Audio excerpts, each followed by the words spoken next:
So basically, they tell them to climb. So ants, beetles climb up in the rainforest canopy, and then by the time they've consumed so many of the internal nutrients and guts of the insect that they're unable to operate, they stop where they are, and then the hyphae attach themselves to whatever substrate they're on, whether that's a leaf or a branch or a twig, and then it grows a spore coming out of the head, which is real dark and gives everyone the heebie-jeebies. And then that spore bursts and sprinkles the spores like all throughout the rainforest for insects down below to pick up once again. So it does have very rudimentary kind of what we would call brain control functions, but it seems like it's only able to stimulate a single function, which is to climb up. But that alone is already scary enough. So yes, as Melanie said, okay, how do I avoid this real-life fungus? Yeah, so stay away from places where they are colonized, which is hospitals and nursing homes. Always wash your hands very thoroughly with soap and water for 30 seconds at least. And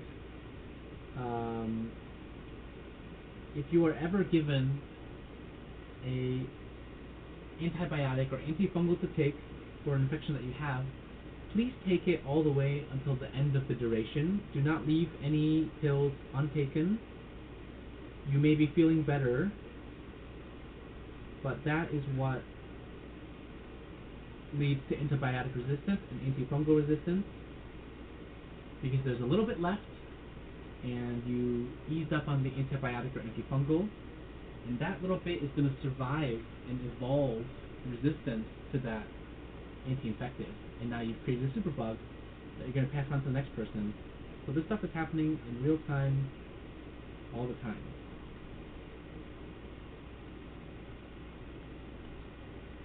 Alright, so it looks like we've got the first pin soldered in every switch.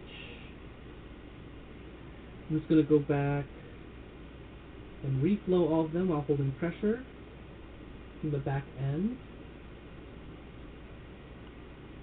And then we will flow the second pin and then call it a day. These streams are going to save your life one day. Alan, I'm here for all of the medical advice and counseling that anyone has. If you have any questions, this is my chance to practice counseling.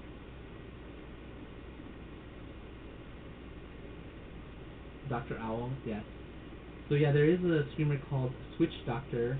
She's based out of Australia. So I really can't take that name anymore.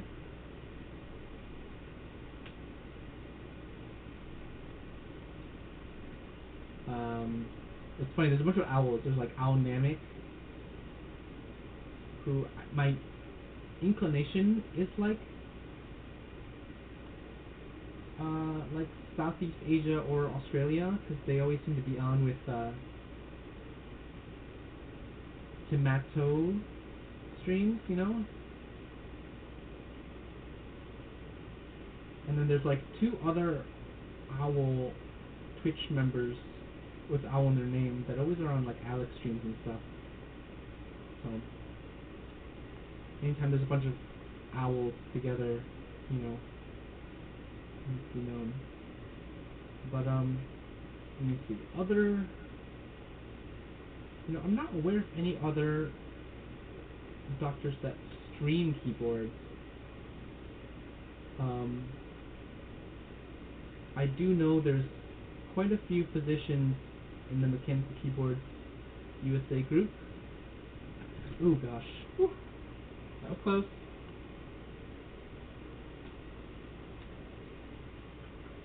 I'm going to keep that orthogonal.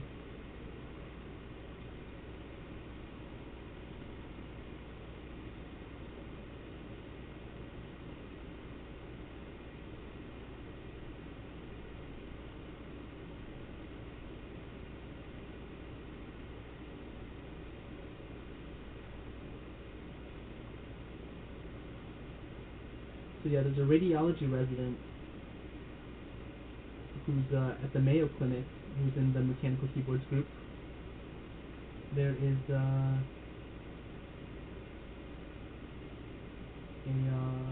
physician as a part of the United States Armed Forces that's also in that group. That's Jesse Cole. And there's another anesthesia resident in the East Coast who's also in the group. So I know of at least 3 doctors that are into mechanical keyboards on the MKUSA group. And then, I guess in real life, I've come across a pediatric ICU doctor who did enjoy keyboards and came to try out my keyboards every time he saw me. So it's fun. Good to find them out in the wild.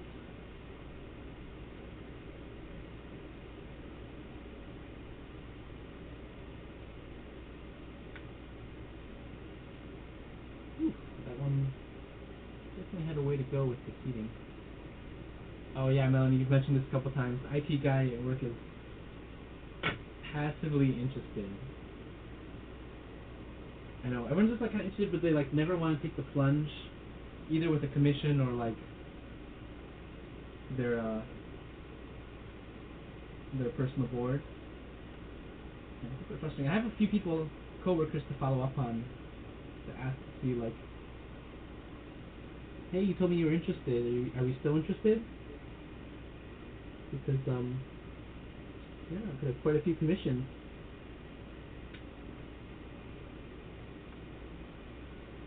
Sometimes I tell myself, yeah, I could be making money doing commissions for people, but then more often I find myself like, oh, like, you know, they would find the cost so prohibitive that like I probably would just give the stabs for free, and I have so many switches, I would just give them away, and I'd probably be building all these for a lot because I enjoy doing it that much.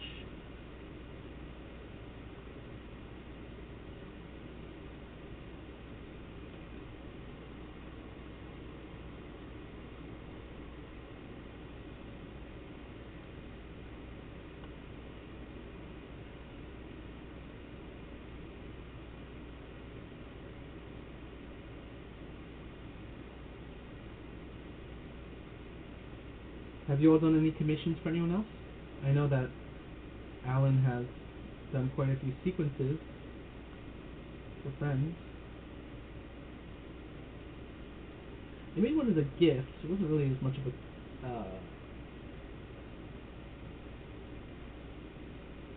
a commission for a colleague. It was a navy blue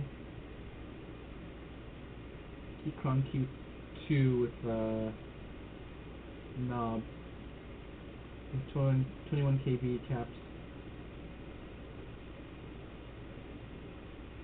Building for loss, but get rid of some of your stuff. 100%. I have so much extra stuff. You're like, hey, you know what you might like? This switch and those caps. And it's like, I thought I liked those when I bought them, but now I can give them to someone else.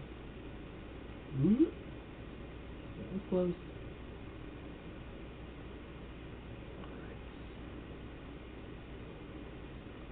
Always very satisfying when I reflow the switch and there's a little snap as, you know, I reseat it, because it means that I needed to do it, and so it's worth my time.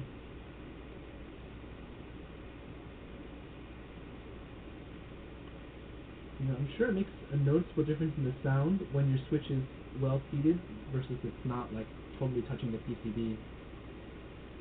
I'm sure it makes it much more consistent. Oh, that was a good one. SAT-75 commission for a friend? Sheesh, that's a big one. Must be a big baller. Commissioning the SAT-75. What color?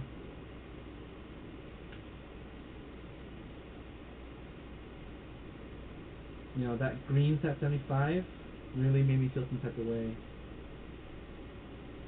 I love how everything was like named like after kind of oceanic things. Oh, he's buying your black one? Oh, you did build it? I know, people kind of complained about the sound quality. It's not as great as you would want for, you know, a board of that price. It's definitely a little bit disappointing. Oh, he already has a white one and wants to... Oh my goodness. Who's getting a second Sat 75 just by color? That is wild. Most people, like coworkers that are kind of interested in commissions, I tell them how much, you know, like say my Space 65 board was, and they're just like, oh, never mind. But it really does add up. You're like, oh yeah, the kit was only this much, and then you think about it, you're like, oh, stabs 20, switches 40, caps 100, and then you're like, oh gosh. But, you know, we really do love what we do. Bought one from extras, and the Sonic got announced, so you left it to collect stuff. I know, for the two layouts and by sound, I know that the Sat 75 is exploded and then the Sonic is non-exploded. But with regards to sound, the Sonic just blows it out of the water. Crazy difference. I know, it's like on my list that I kind of want to get a Sonnet before it stops becoming like shipping within the week because of with availability. They're already cutting down on some of the components, like half PC play, certain colored rails and bottoms and stuff, and like, you know, but funds are kind of tight. I probably should be trying to sell stuff, but you know, my hoarding self can't let go of anything. Half plate and palm plate for the Sat. Oh yeah, have fun with that.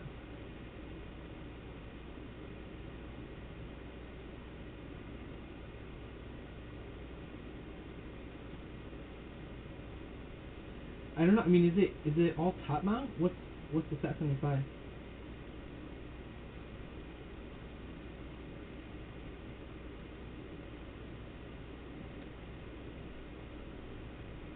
Not so good, but Tomo I really love too.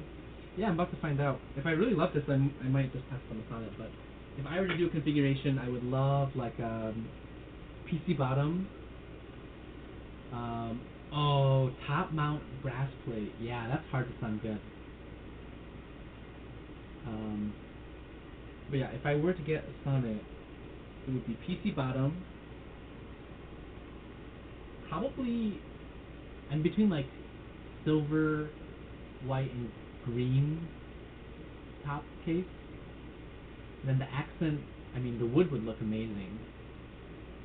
But I think those are limited. So that rose gold one looks kind of nice. And then the weight, I think the chrome was kind of overdone. A copper weight would look really pretty. And then, yeah, I would probably choose a half plate. Probably FR4, because that sounds great. FR4 half plate is always so good. And then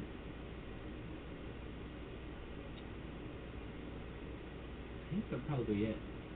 So I know I have so many 75s. It's like, you know, what am I even doing? The arrow sitting on my desk right here. I really don't need another 75. It's like, and you guys have all seen like the Iron 175, Magnus or whatever it's called. That thing is looking wild. I love that concept that like so much gets cut away, but I don't love how easy it is to kind of tip over. I know they showed that video of like you have to press so hard on escape and F13 for it to like actually tip over, but the fact that that's even possible is like, I don't feel great about it. But it must look amazing on the desk where you like look under it, you're like, oh, there's nothing supporting the the front of it.